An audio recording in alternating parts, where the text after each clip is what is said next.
Bueno, muchas gracias a todos por estar acá, a los panelistas, destacados por cierto, y bueno, me toca interactuar con ellos en la presentación del capítulo de las reglas Mandela que hacen al tratamiento carcelario. Particularmente la nomenclatura de las reglas mínimas para el tratamiento que dio Naciones Unidas, digo, a veces uno ve el talento, no habría que ver quién fue el que colocó el nombre Mandela a estas reglas de Naciones Unidas, a esta actualización de las reglas de Mandela, pues realmente ha sido todo un hallazgo, porque en el nombre Mandela, en la persona de Mandela, se cifra el espíritu de las normas de tratamiento de los reclusos. Es un hombre que en su trayectoria, en su vida, en su conducta anterior, durante y posterior a la prisionización que sufriera, dio muestras y de ese valor democrático y de esa inteligencia para salir de la trampa que implica la privación de libertad. En ese sentido, hoy escuchábamos a Despuy, brillante, con su experiencia contemporánea, inclusive con las cuestiones de Sudáfrica y los vínculos con nuestro país, que nos ilustraba mucho sobre la personalidad de este hombre, que tuvo la visión de haber sufrido todo el escarnio de la discriminación, las violaciones, las torturas y todo lo que padeció en la cárcel por el hecho de defender la causa de la humanidad de sus pares frente a un régimen absurdo. Tuvo la grandeza y la posibilidad de interpretar el futuro sobre el concepto de la paz. Esto que es muy poco frecuente, la gente decidida por la paz, los grandes líderes decididos por la paz en general pasan inadvertido en la historia. A la humanidad le gustan más los hombres de acción, más violentos. Entonces digo, lo de Mandela es todo un hallazgo para hablar de la paz en las prisiones.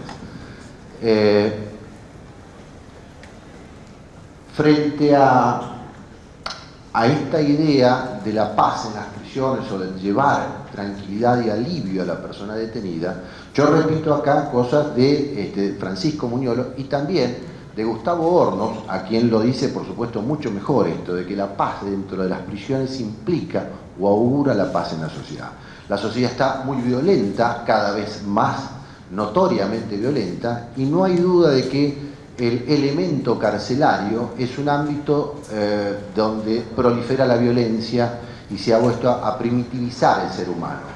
Esta primitivización del ser humano lleva a la anomia, a la falta de reglas de convivencia intramuros, y esto hace que cuando toca la libertad nuevamente, con familias malavenidas, destruidas, sin posibilidades laborales, sin prácticamente vínculos familiares, la persona vuelva a la senda potenciada del delito. Entonces, esa idea de las propias reglas que tratan al recluso en esta idea de la necesidad de un derecho penal efectivo y que tenga vigencia, que asegure también a las sociedades la tranquilidad de la convivencia cotidiana, pero a su vez la necesidad de la reinserción social. Por eso la brillante idea de darle todo el año a la promoción de las reglas Mandela que han tenido nuestras instituciones es realmente auspicioso, porque esto no es solamente una declamación, sino que hay que hacer conciencia. Y en este tema decimos, cuando venimos a ver la vigencia de estos derechos humanos, que la Segunda Guerra Mundial marca el hito trágico de la humanidad que generó este avance del derecho internacional de los derechos humanos, es decir, ya los organismos, los países unidos comenzaron a dictar normas y reglas para ajustar la conducta de los gobiernos y de los pueblos. Esto hasta ese momento era distinto, eran los estados los que salían al ruedo internacional a querer asegurar la vigencia de los derechos de sus ciudadanos en el exterior, los convenios de extranjería, de prisioneros, etc. Esta era la fase anterior de los derechos humanos, pero la tragedia de Segunda Guerra trae esta nueva fase descendente del derecho humano internacional, es decir, los organismos crearon ese derecho y lo bajaron. Ahí viene liminarmente la Convención, la Declaración Universal de los Derechos del Hombre en el 48, meses antes estuvo la Convención Americana de Derechos Humanos también en el año 48, ya tiempo después, en el 66, vienen los pactos para hacer efectiva esa promoción de derechos que traía la Convención, y en esos pactos de derechos económicos, sociales y culturales, y en el de civiles y políticos, del año 66, se van plasmando en los institutos, y particularmente en el Pacto de Derechos Civiles y Políticos, se habla ya de la tortura concretamente, cuando la prohíbe, hablando de que que no iba a ser aceptada ningún tipo de tortura. Con lo cual, estamos en un estadio de los derechos que es el estadio de los derechos humanos del jus cogens, es decir, aquellas instituciones del derecho que exceden incluso el marco pactario, es decir, que son producto del derecho de gentes y que involucra en su respeto a toda la humanidad. Cuando dice nadie será sometido a torturas, dice el pacto, en consecuencia nadie tiene esa amplitud. También fíjense ustedes que la Convención de Viena trata este tema de lo ecuménico de determinados derechos, cuando establece que ninguna cláusula o tratado, ningún tratado podrá ser oponible a estos derechos, derechos de gente. Así que después viene, ya en el año 84, la Convención contra la Tortura, que en definitiva es un gran documento que nos ayuda a pergeñar el derrotero que va a tomar la investigación judicial en los casos de tortura. La tortura en sí, entonces, es esa acción, esa actividad destinada a infligir a la persona dolores o sufrimientos graves, dice la Convención, ya sean físicos o mentales, y que están destinados sea a castigar, sea a amedrentar, a intimidar, a discriminar o a obtener declaraciones o informaciones propias o de terceros.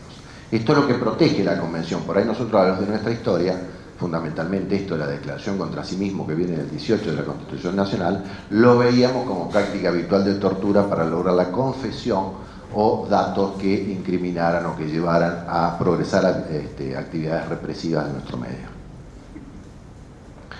Entonces, cuando la Convención Americana a esta Convención Universal agrega al tipo, a la descripción de la tortura, la idea de que también va con la intención, cuando ataca la intención de aniquilar la personalidad de la víctima o disminuir la capacidad física o mental. Y además agrega, y cualquier otro fin, es decir, deja un tipo abierto. La Convención entonces americana contra la tortura es más amplia, más generosa, y quita este elemento de gravedad que tenía la Convención contra la tortura. La idea es que es un delito de Estado, es un delito en el cual el autor o interviniente es un funcionario público. Y esta es la trascendencia y tal vez la gravedad que involucra la pena. Las penas son enormes, equiparables al homicidio, en fin. Estamos frente a un delito de una trascendencia tremenda en términos de punibilidad, con lo cual lo que auspicia es protegernos contra esta idea del abuso del Estado en el ejercicio de sus funciones. Uno tiene la idea de que la tortura es un hecho por ahí de otra época, ¿no? Una época que ya hemos dejado atrás, porque consideramos a la tortura como hechos masivos desde el Estado. Pero en realidad convivimos con la tortura y precisamente el elemento carcelario es el que nos indica que estamos en estos ámbitos de prisiones donde se producen determinados tipos de violaciones que llegan o arriban al estadio de tortura. Nuestra historia en relación a la protección contra la tortura es total, es añosa y es iniciática en la Argentina. La Asamblea del año 13 decía expresamente la prohibición del detestable uso de tormentos por la tirana legislación para obtener la declaración del reo. Después vienen, por supuesto, los diversos códigos penales. El del 21 estuvo vigente, con las modificaciones del 58, hasta que la 23097 introduce y aclara la figura de tortura omisión de denuncia y hasta la figura culposa en el 144, tercero, cuarto y quinto.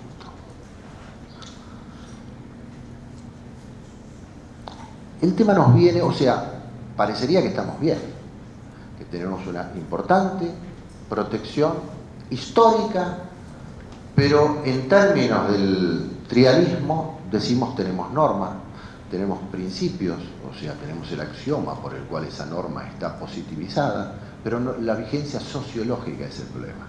Es decir, este tercer elemento que hablaba Goldsmith, que es decir, cómo funciona esto en la práctica, y en los hechos hemos visto, y la definición de Muñoz oportunamente cuando orienta la actividad de la Procuración a la actividad dentro de las causas como querellante, es precisamente a trabajar en procura de visualizar, echar luz respecto de estas causas que estaban maltratadas y no tratadas en general en los tribunales. Los ejemplos son abundantes, pero me parece que esta idea de las instituciones poniéndose al frente para terminar y apuntalar la vigencia sociológica de estas normas que estamos diciendo es un aporte fundamental. Yo les voy a decir de los registros judiciales de casos de tortura que lleva la Procuración Penitenciaria, les voy a leer una partecita, son datos, por eso los repito de este modo, del año 2014. De 160 causas registradas, referidas a las torturas, en 11, el 7% se conformó imputación contra personas detenidas, personas determinadas, pero solo en una hubo un procesamiento. En 51 casos, el 30% no se convocó a la víctima a declarar como testigo. En las que sí fue convocada, a todas se le preguntó si ratificaban la denuncia. Este tema, que es un dato que surge de los textos que estamos leyendo en las declaraciones, es muy grave, porque el concepto de acción pública que tiene la Argentina, nuestro derecho, de ningún modo admite que un funcionario dé vida a un proceso del cual ya tiene inicio de excitación con la declaración de la persona. Si la declaración de la persona es insuficiente o nula para la investigación y existen elementos, debe avanzar. Las razones para que no declare la persona las sabemos todos. Es decir, uno ve, inclusive cuando van a declarar, que van con el agente penitenciario parado atrás. Todavía no ha diseñado nuestro sistema la posibilidad de que esa persona sea escuchada ante el instructor en la justicia con alguien que no sea un servicio penitenciario parado en la espalda. La razón es que tiene miedo el instructor, tiene miedo todo el mundo de que ocurra un hecho violento con la persona. En consecuencia está el penitenciario al lado mientras esta persona está declarando en contra de otros compañeros de trabajo de esa persona. Este tipo de situaciones, que las vemos repetidamente, es lo que nos convoca a decir, cuidado, estamos tratando el tema a contramano de lo que quieren los instrumentos internacionales. Bien. Dejo los números que son más o menos de ese tipo. Y quiero, como estamos en el final, quiero concretarme en un caso que es el caso Brian Núñez, que voy a meterme en la parte antecedente de la que por ahí toca el doctor Miño, pero que tiene que ver con ese caso que fue emblemático y muy difundido en la prensa, que fue la condena por tortura y omisión de denuncia por parte de los superiores de aquellos que habían promocionado o confeccionado la tortura de Brian Núñez. En ese caso, fíjense ustedes, 6 días después de que está golpeado, recién va un médico a instancias de la mamá, denunciante, va un médico de la Procuración, le saca foto y lo ve destruido a este chico.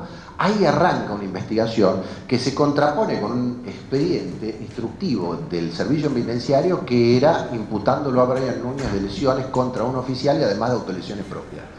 En consecuencia, en ese sentido, avanza la causa y termina con un fallo, digamos, paradigmático, en el cual se condena, por tortura a 3 penitenciarios y a uno, a su jefe, por omisión de denunciar.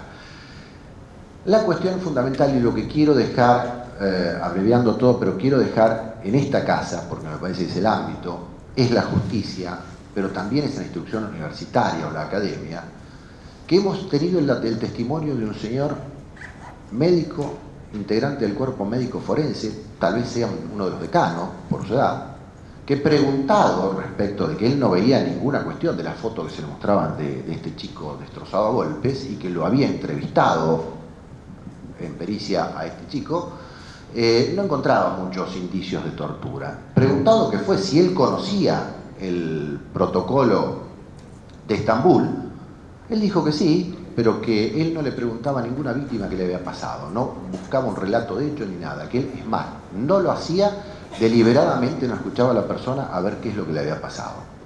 Esto es trabajar de modo ilegal y antiético.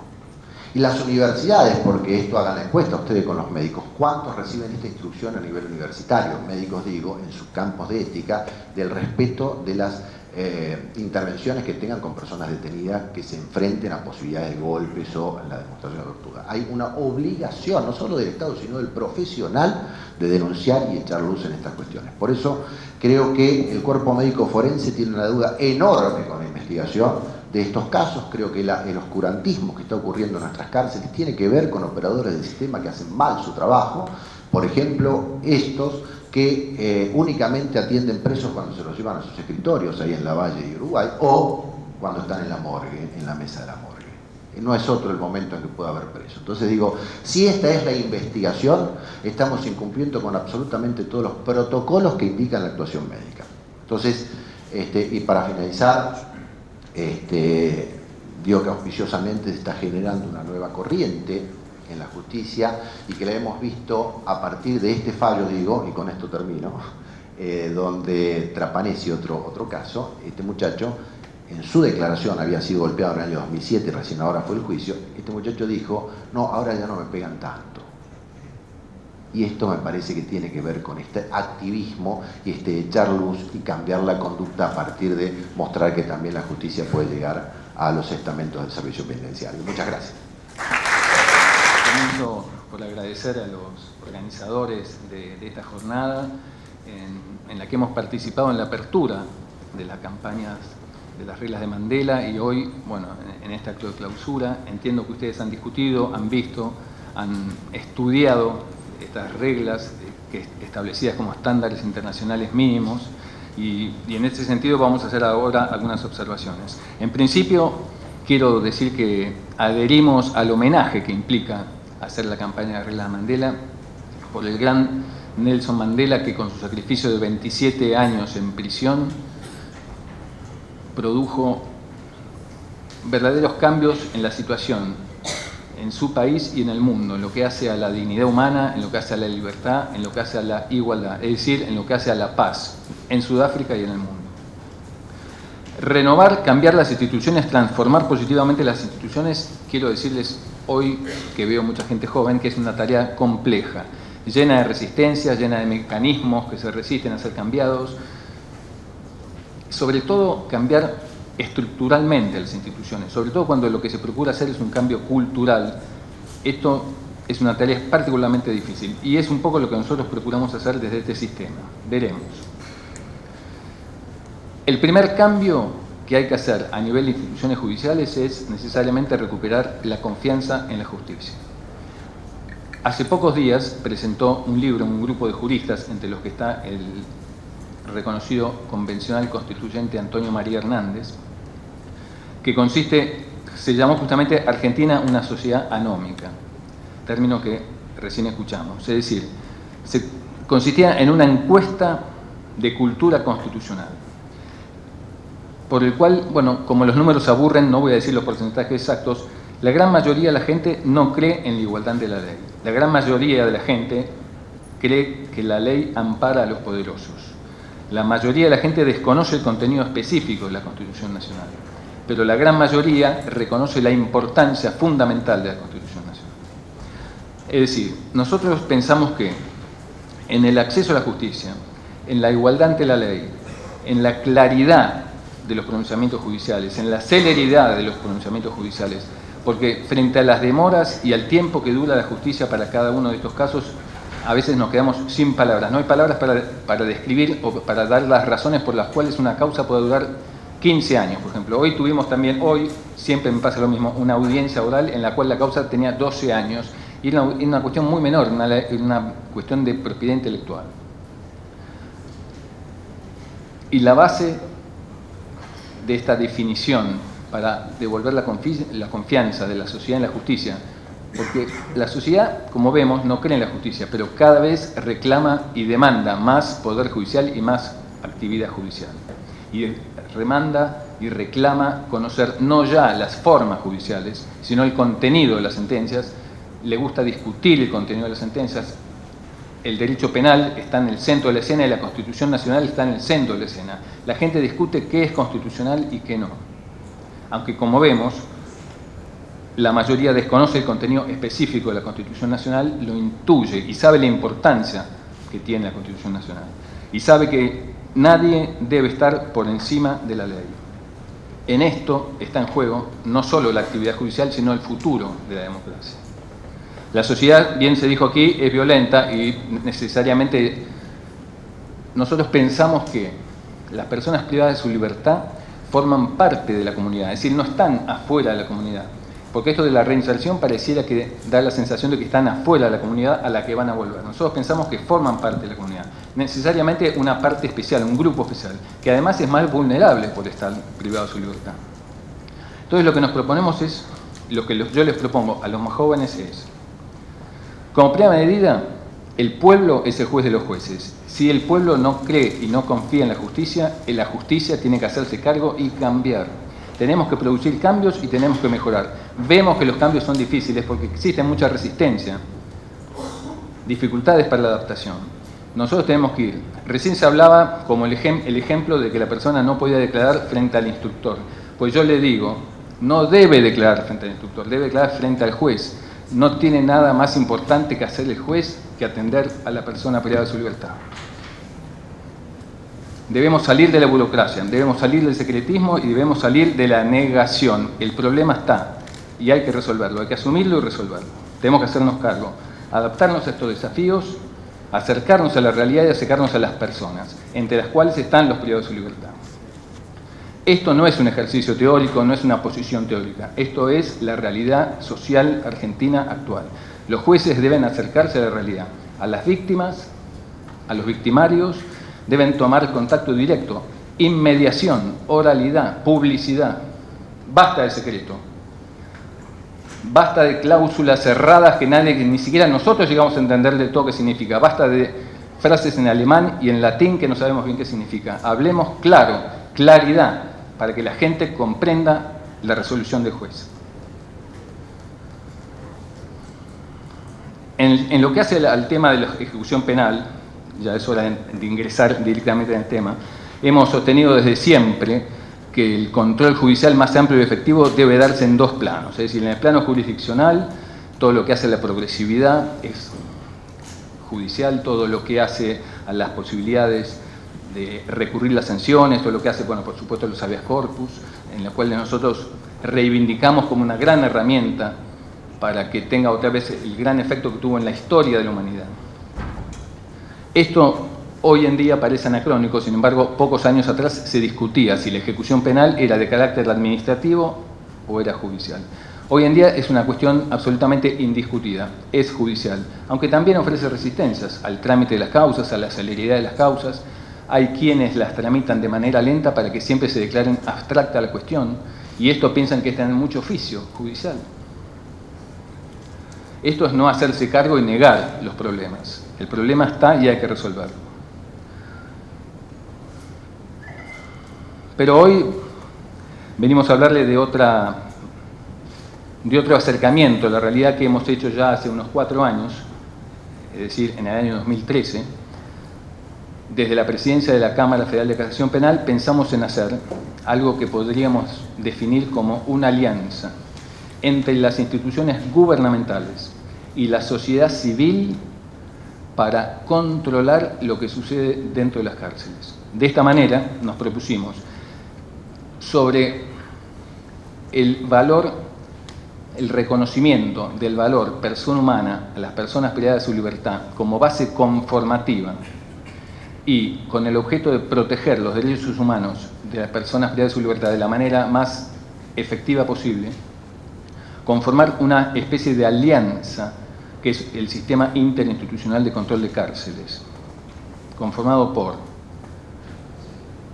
jueces de diversas instancias y diversas competencias, el Ministerio Público Fiscal, que principalmente aporta con la Procuraduría contra la Violencia Institucional, la Defensoría General de la Nación, por intermedio de básicamente la Comisión de Cárceles, pero también intervienen otros organismos internos y casi todos los defensores generales nos han acompañado.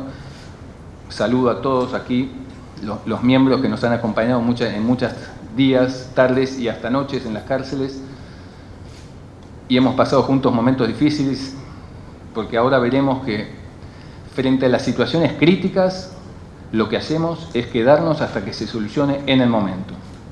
También está, por supuesto, la Procuración Penitenciaria de la Nación, como uno de los pilares reconocidos de la defensa de los derechos humanos de las personas privadas de su libertad. Y decíamos que tiene la particularidad de que la sociedad civil ha sido convocada a formar parte, una ONG de reconocida experiencia y actividad en estos temas, el Centro de Estudios Legales y Sociales, y el Colegio Público de Abogados de la Capital Federal, es decir, la entidad rectora de la matrícula de abogados a nivel federal. De esta manera, lo que buscamos es darle mucha más efectividad a esto que decimos, una mirada multifuncional y también una mirada desde la sociedad civil a lo que ocurre dentro de las cárceles. Los monitoreos, pues nosotros en principio no les llamamos visitas, porque sí, es verdad que visitamos y que intentamos dialogar y sobre todo respetamos que cada institución lo haga a su manera, como por ejemplo la defensa, que dialogue con la persona privada de su libertad a su manera, con su privacidad además.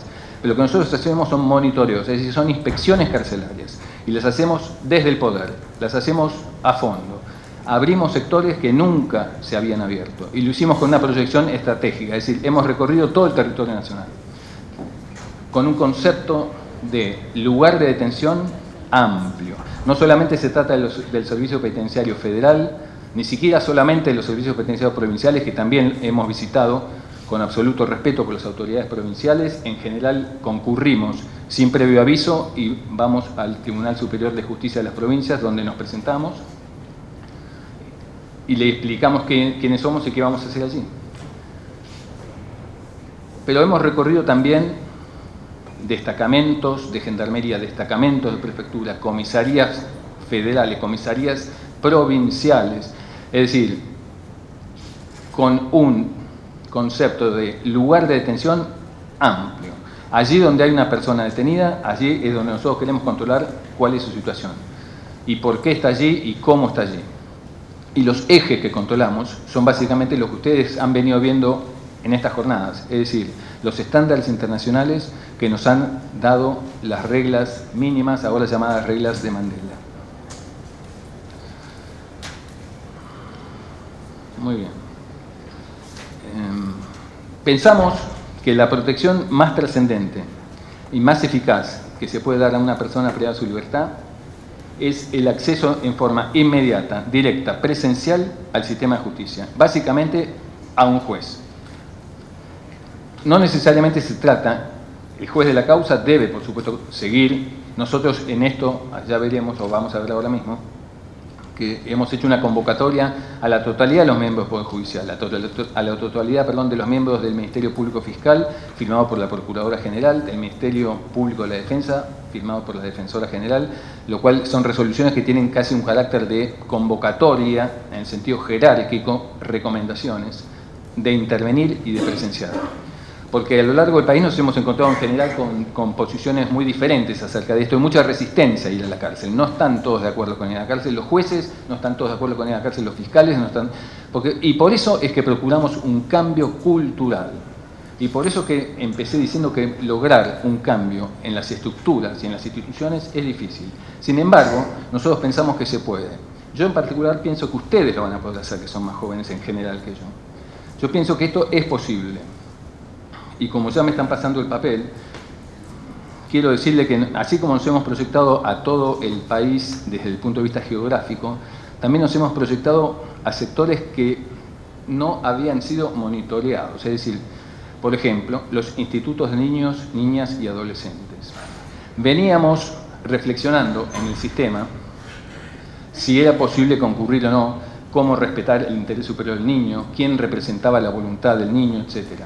Y un día nos convocó la realidad, la tragedia. Es decir, nos enteramos de que un niño había muerto quemado. El sistema de los niños está cargado de eufemismos. Está prohibido por los tratados internacionales que los niños sean aislados en calabozos de aislamiento, de manera tal que había sido colocado en una habitación de reflexión que no era otra cosa que un calabozo de aislamiento. Y allí estaba reflexionando debido a que había tenido un exabrupto en la clase y había contestado mal, y allí encontró la muerte porque tenía un encendedor que está prohibido que lo tengan y porque el colchón, que es absolutamente ignífugo según los certificados IRAM, se prendió fuego. Y él solo atinó a golpear la ventana que estaba cubierta con un acrílico blindado, donde quedó su mano para la posteridad, que salió en algunos medios. Es decir, abrimos lugares que nunca habían sido visitados y lo hicimos desde el poder y fuimos con los fiscales, fuimos con los defensores y así vamos a seguir haciendo. Brevemente les diré que la existencia misma de un sistema de control de cárceles ya es un factor positivo, porque quienes son controlados por el sistema conocen de la existencia de este. Les diré que se forma también una mesa de diálogo inmediata con las autoridades políticas y las autoridades penitenciarias, donde se resuelven en minutos lo que antes tardaban horas, o lo que antes tardaban días, o lo que antes tardaban meses de intercambio de oficios y reiteración, y reiteres el oficio de fojas. Es decir, buscamos otra vez desburocratizar, buscamos inmediación y buscamos también escuchar al servicio penitenciario, de alguna manera, como dicen las propias reglas de Mandela, valorar la tarea penitenciaria, porque si se fijan, la persona, el joven que entra al servicio penitenciario no entra pensando en hacer el mal. Hay algo en la institución que lo lleva, hay algo en el sistema que lo lleva, hay cierta realidad, como la que nosotros nos ha convocado tantas veces, que se va produciendo. Hay una mecánica, y esa mecánica es lo que hay que cambiar. Por eso hablamos de cambio cultural a nivel judicial, pero necesariamente tiene que proyectarse al nivel penitenciario. Los monitoreos, entonces, son una herramienta de prevención trascendente de las violaciones de los derechos humanos de las personas privadas de su libertad. Hemos emitido siempre algunos señalamientos en cada unidad a la que vamos, además de que no nos vamos mientras esté allí una situación crítica, nos quedamos, y si se hace de noche también nos quedamos y lo solucionamos, la mejoramos. Nunca dejamos un problema en plena crisis. Hemos emitido también una serie de recomendaciones, 6, que siguen, digamos, las reglas también de Mandela acerca de la vida, de las sanciones, esta convocatoria de cambio cultural, los temas de salud, los temas de habeas corpus y también los temas de género. Es decir, los grupos particularmente vulnerables, como puede ser la mujer en la cárcel. Nosotros pensamos que ni más ni menos. Tenemos que asegurar la igualdad para todos. No hay espacio ya, no hay nadie que pueda estar por encima de la ley y no hay nadie que pueda abusar de su espacio de poder. Hemos encontrado a lo largo de todas las cárceles que hay una diferencia inmensa entre un pabellón y otro. Es decir, la gente que está separada por una pared, por un paredón, sufre de una manera totalmente distinta quizás a los que están en el pabellón de al lado, que es gente totalmente más pacífica y demás. Y muchas veces es el jefe de pabellón, un oficial joven, el que tiene en su poder la vida de una decena de personas o de un grupo de personas, y tiene un poder absoluto sobre ellos, en lo que hace a recibir alimentos, en lo que hace a la visita. La cárcel tiene una particularidad, que es muy interesante señalarla. Está todo pago. Si no reciben los alimentos, no es porque no estén los alimentos, porque las 4 comidas están en los alimentos. Si no reciben atención médica, no es porque no haya médicos. Nosotros, además, procuramos que la atención médica se despenitenciarice. Si no reciben los medicamentos, no es porque no se paguen los medicamentos. En la cárcel está todo pago. En la educación, los talleres, el trabajo. Comencé diciendo que los cambios son difíciles. Y voy a terminar diciendo lo mismo. Pero son posibles. ¿Cómo cambiarlos? Seguramente ustedes mismos van a encontrar la respuesta.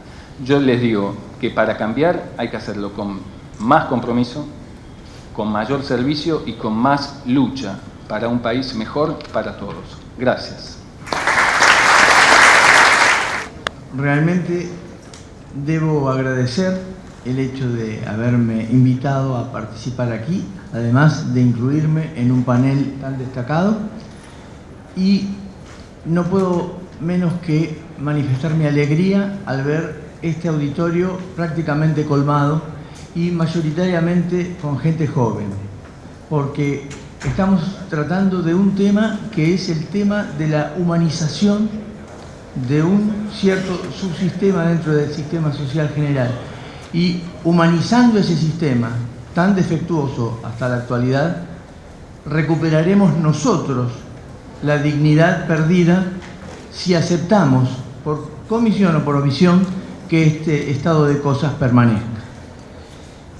Yo había preparado un trabajo que he ido mutilando a medida que el tiempo pasó, de modo que voy a tratar de... Yo soy muy digresivo, por eso los que me conocen saben que trato de ceñirme a un texto, porque si no puedo pasar horas hablando. Y entonces, en la medida en que no pueda cumplir ni siquiera así la pauta horaria, le pido a nuestro coordinador que me señale con este mismo papelito los 3 minutos que me quedan. Desde el momento en que se me honró con la convocatoria a participar de esta reunión, consideré esencial el abordaje de los procedimientos relativos a la aplicación de sanciones disciplinarias a las personas privadas de libertad y el debido control de constitucionalidad y convencionalidad de las normas reglamentarias de ese llamado derecho penitenciario alusiva al régimen sancionatorio. Y aunque las 9 áreas temáticas definidas por el grupo de expertos que elaboró las reglas Mandela se hallan íntimamente relacionadas, el tópico en el que pretendo situarme alude esencialmente a 2 de ellas, la cuarta y la sexta. La cuarta, la que bajo el epígrafe restricciones, disciplina y sanciones sienta principios tales como el que prohíbe que tales medidas puedan equivaler a tortura u otros malos tratos, o el que prescribe que la imposición de aquellas no podrá afectar las condiciones generales de la vida de las personas en prisión, y la sexta, que está dedicada al acceso a representación jurídica y que extiende el derecho a consultar con un asesor jurídico a toda persona privada de libertad y sobre cualquier asunto jurídico, incluyendo los procedimientos disciplinarios, con el correlativo deber de las administraciones penitenciarias de facilitar a todas las personas privadas de libertad oportunidad, tiempo e instalaciones adecuadas para recibir la visita de un asesor jurídico o proveedor de asistencia jurídica. Esto es una concesión de las reglas a ciertos lugares donde no existen ni siquiera abogados, para recibir entonces esa visita y consultarle sin demora, interferencia ni censura y en forma plenamente confidencial cualquier asunto jurídico, a la vez que ratifica el derecho de defensa. Bien, la fase de ejecución de las penas privativas de libertad reclama la armoniosa concurrencia de un sector de la administración del Estado con el Poder Judicial, siempre que se pretenda respetar los fines de prevención especial positiva, consagrados constitucional, convencional y legalmente, y dotar en definitiva de alguna lógica a cualquier sistema de control social formal que mantenga a estas penas como respuesta sancionatoria principal. No obstante, es penoso pero ineludible reconocer que tanto en el aspecto normativo cuanto en el de la concreta implementación de recursos humanos, técnicos y materiales, la etapa de ejecución de penas ha sido eternamente soslayada en la mayoría de los sistemas penales contemporáneos, no solamente el argentino. El problema no es solo político ni exclusivamente económico, bien lo dijo recién mi amigo Gustavo Hornos. También juegan aspectos culturales, como se dijo, tan arraigados que no siempre se vislumbran con la claridad necesaria. Si hacemos referencia a este ámbito, al ámbito académico, cuadra afirmar que un infundado menosprecio respecto de esta etapa del proceso penal ha relegado tradicionalmente su tratamiento en las facultades de Derecho a un capítulo postrero, muchas veces inclusive dejado de lado por los docentes, encandilados por las polémicas desatadas en torno a los diferentes elementos de la teoría del delito, su ubicación sistemática o su sustitución por otras entidades nociológicas. Y lo propio cabe predicar ya en terreno judicial respecto de los jueces o tribunales encargados de la fase de juicio y sentencia. Y hablo en base a mi praxis como empleado, funcionario y ahora magistrado, y como participante en diversas labores de campo. Así como los médicos cirujanos, tras hacer gala de su arte, dejan al paciente librado a la atención de enfermeros y demás técnicos y profesionales paramédicos, los magistrados de juicio suelen desentenderse de la suerte del condenado una vez firme el cómputo de la pena, aún en circunscripciones judiciales que carecen de la institución de jueces de ejecución. En el sistema nacional y federal, como se sabe, existe tal institución, pero es tan insuficiente la dotación de dichos magistrados que su tarea de control se ve permanentemente colapsada por la superabundancia de casos a su cargo, a lo que se suma desde tiempo atrás una actitud global de prescindencia respecto del análisis y resolución de casos que permitirían avanzar en el régimen de progresividad a los individuos condenados. En este caso, el deplorable juicio político instrumentado contra uno de dichos jueces por cumplir sencillamente con lo que la ley de ejecución de penas manda, en un caso en el que el beneficiario de una liberación anticipada volvió a delinquir, protagonizando un hecho violento de enorme repercusión mediática, sumió a los jueces de ejecución de esos fueros en un marasmo que en ocasiones roza el incumplimiento de los deberes propios de la función.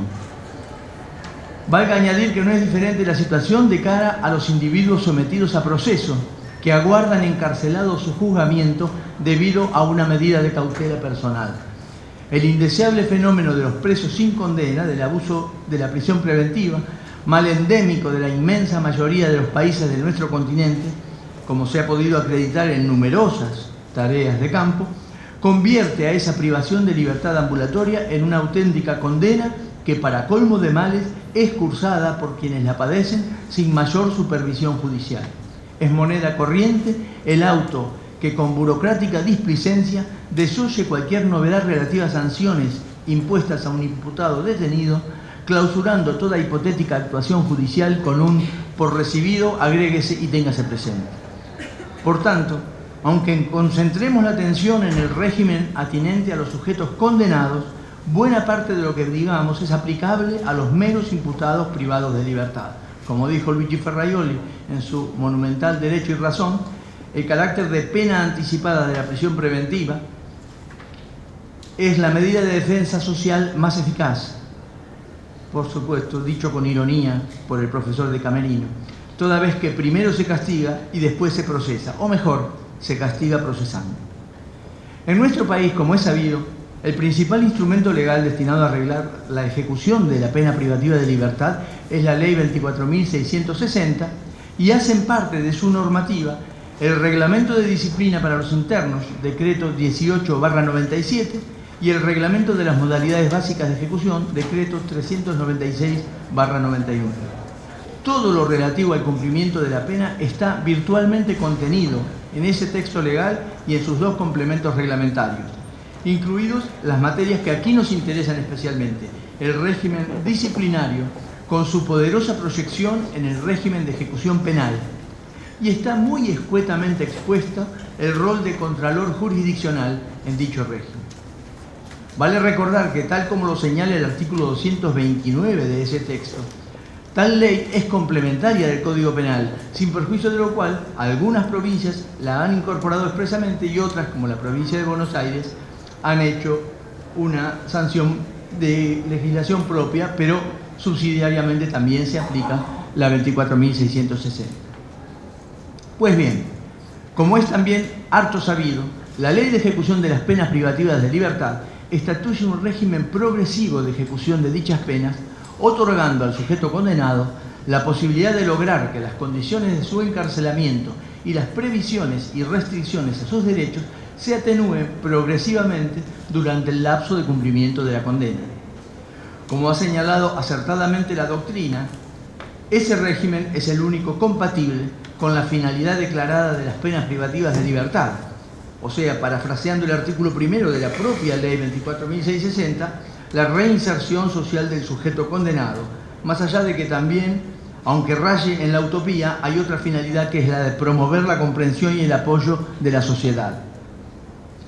Consecuentemente, con ese propósito de reinserción, el texto se orienta a un objetivo preciso, consistente en que el penado cumpla en libertad la última porción de su condena, en sintonía con lo dispuesto en el artículo 5, numeral 6 de la Convención Americana, el Pacto de San José de Costa Rica, y con la actual regla 87 y concordantes de las reglas mínimas, hoy reglas Mandela.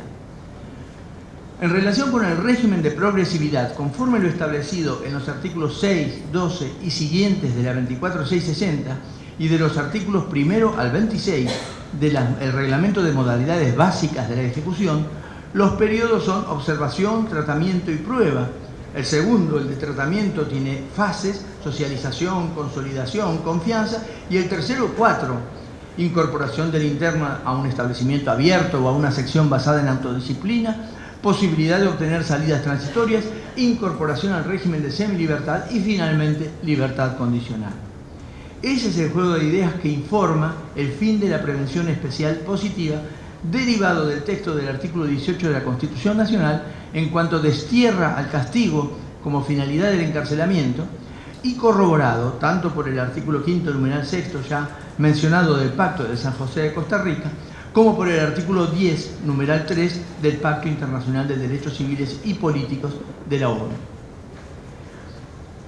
Dejando a un lado en esta instancia los habituales y merecidos cuestionamientos que la facticidad, o sea, el hecho, la realidad social del microcosmos penitenciario origina, lo cierto es que en nuestro máximo nivel normativo está claramente consagrada la finalidad preventivista especial positiva, no ya con las deformaciones y desvaríos que medio siglo atrás dieron lugar a la llamada ideología del tratamiento, sino con el modesto objetivo de lograr que el individuo condenado sea capaz de comprender y respetar las leyes que regulan la convivencia en el marco de un Estado social y democrático de derecho.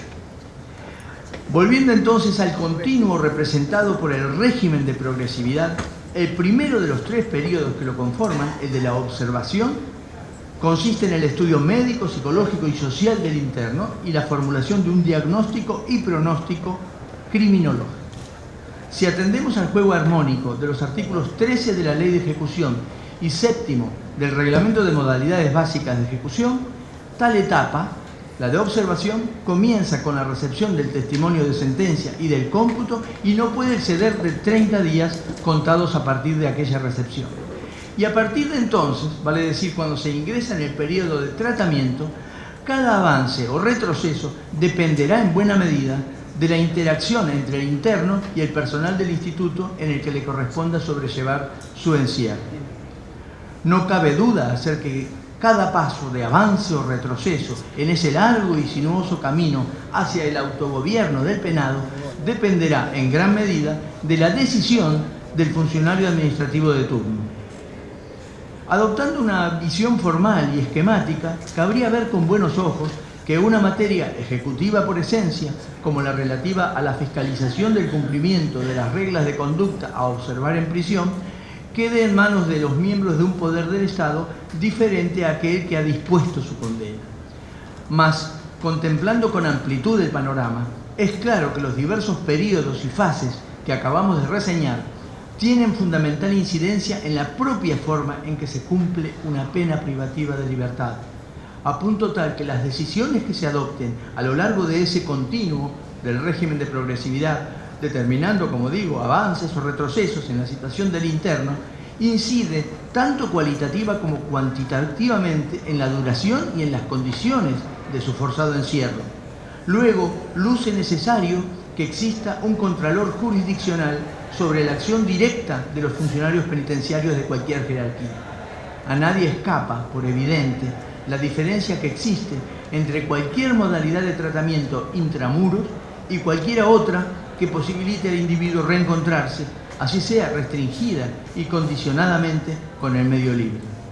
Y aquí es donde alcanzamos el nudo troncal de mi contribución a esta jornada. El plausible régimen de progresividad, basado en esa finalidad preventivo especial positiva, sin duda que luce preferible al retribucionismo y a la falacia de prevención general positiva. Pero ese régimen reconoce un talón de Aquiles en el poder cuasi omnímodo que la ley de ejecución otorga al director del establecimiento carcelario en materia de sanciones disciplinarias. Basta reparar en la drástica redacción del artículo 81 de la ley 24.660 al sentenciar que el poder disciplinario solo puede ser ejercido por el director del establecimiento o el funcionario que legalmente lo reemplace. Como suele ocurrir con la letra chica de los contratos, el reglamento de las modalidades básicas de ejecución nos advierte puntualmente desde su artículo 59 que las infracciones disciplinarias autorizan a las autoridades penitenciarias a introducir modificaciones en las calificaciones de los internos, posibilitando impulsos o contramarchas en el devenir del preso, avanzando de un periodo a otro, de una fase a otra del mismo periodo, o a la inversa, involucionando verbigracia del periodo de prueba al de mero tratamiento, con la correlativa pérdida de espacios de libertad ambulatoria. El artículo 27 del decreto reglamentario al que vengo haciendo alusión reclama, entre otras condiciones, a fin de que el interno acceda al periodo de prueba, que se encuentre calificado con conducta muy buena, de 8 sobre 10 o superior, y un concepto muy buena, vale decir, con un mínimo de 7 puntos sobre 10. Y si la definición de conducta ofrece alguna pauta de objetividad, por cuanto el artículo 100 la define como observancia de las normas reglamentarias que rigen el orden, disciplina y convivencia, el concepto aparece descrito de modo más etéreo, que alude a la ponderación de su evolución personal, de la que se deduce su mayor o menor posibilidad de adecuada reinserción social. Muchos doctrinarios han criticado acerbamente este estado de cosas. Cesano, por ejemplo, desde Córdoba, nos dice que es precisamente en este ámbito del ejercicio de la potestad disciplinaria en donde se pueden hacer más palpables los posibles desvíos de poder, máxime cuando quienes tienen materialmente a cargo la ejecución de la pena privativa de libertad responden a una ideología gráficamente denominada por Hilde Kaufmann, una gran criminóloga alemana ya desaparecida, como de seguridad y orden. De ahí la importancia que el ejercicio de esa potestad se adecue a la ley y al mismo tiempo el órgano jurisdiccional extreme su celo en el cumplimiento de las funciones que ésta le ha conferido. En función de tan trascendentes efectos de sanciones impuestas por infracciones al régimen disciplinario, que como se aprecia, más allá de los perjuicios directos que pueden acarrear, suelen incidir decididamente en la calidad de la vida intramuros y en la propia cantidad de encierro a padecer por el afectado, el procedimiento que conduce a su aplicación debe ser respetuoso de las garantías que imperan en el ámbito judicial.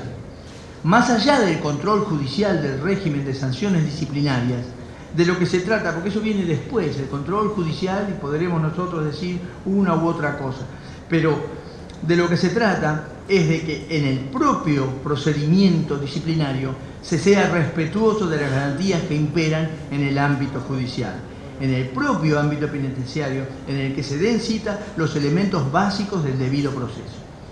Con esa orientación, tanto como juez del Tribunal Oral en lo Criminal número 20, como en mi actual actividad en la Cámara Nacional de Casación Penal, y aclaro que entonces fui disidente y ahora afortunadamente somos salas enteras las que hacemos esto, hemos declarado reiteradamente y hasta el presente la inconstitucionalidad de los artículos 40 a 49 del Decreto Ley 18/97, por cuanto instaura un procedimiento carente de las garantías del debido proceso, al no otorgar intervención a la defensa técnica del interno durante la sustanciación del proceso disciplinario.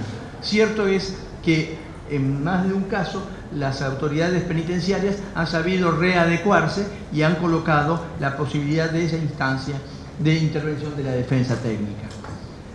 Daré una muestra de las razones de esta decisión, que no es un garantismo desubicado.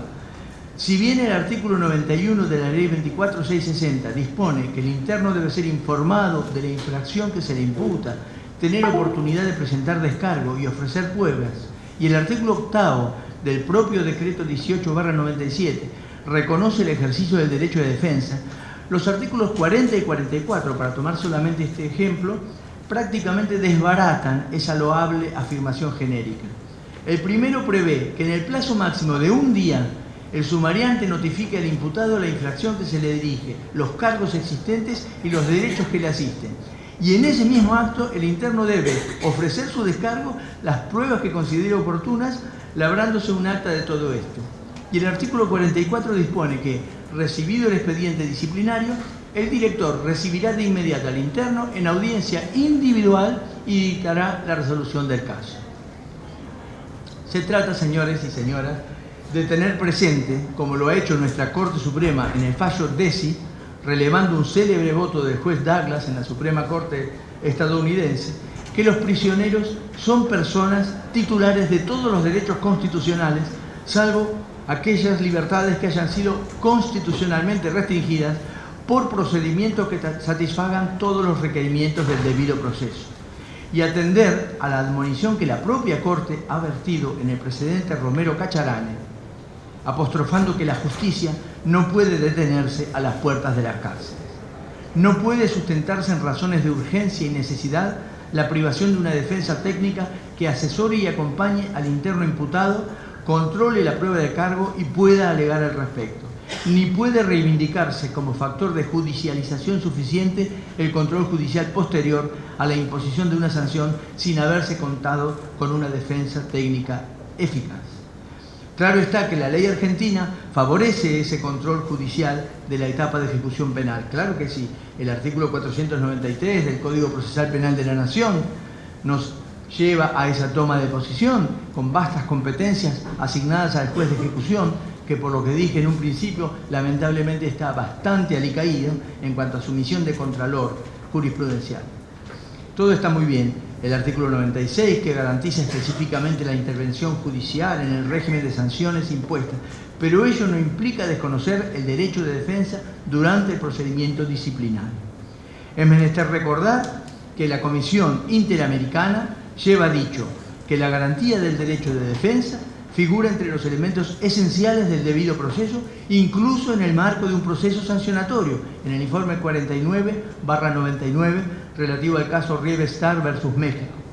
Y específicamente ha recalcado que ese derecho es aplicable a todas las etapas del procedimiento, incluso las administrativas, en el caso Reinaldo Figueredo Planchar versus Venezuela, sosteniendo asimismo que una persona sometida a proceso debe tener posibilidades reales y efectivas de responder a cargos y pruebas presentados por la parte acusadora.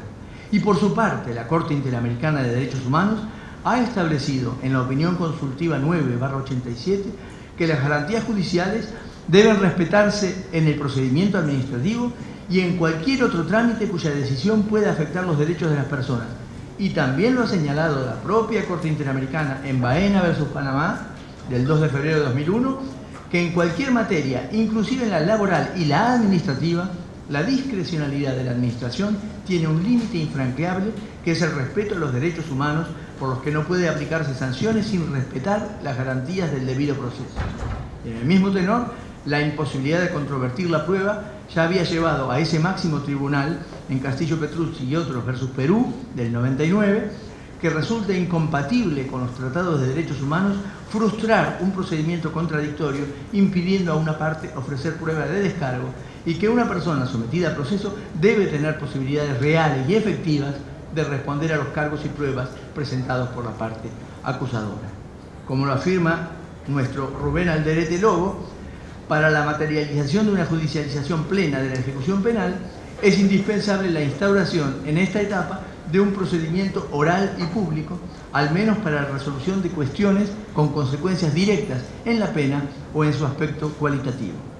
Por último, en materia recursiva, la clara línea asumida por la Corte Suprema de Justicia de la Nación en los recordados fallos Romero Cacharane y Deci echa por tierra la estrechez de miras evidenciada durante un largo periodo por la Cámara Federal de Casación Penal en orden a considerar que los institutos de salidas transitorias, semilibertad, prisión domiciliaria, prisión discontinua, semidetención, trabajos comunitarios y libertad asistida eran de exclusiva competencia del juez de ejecución y que no existía posibilidad de modificarlos en otra instancia.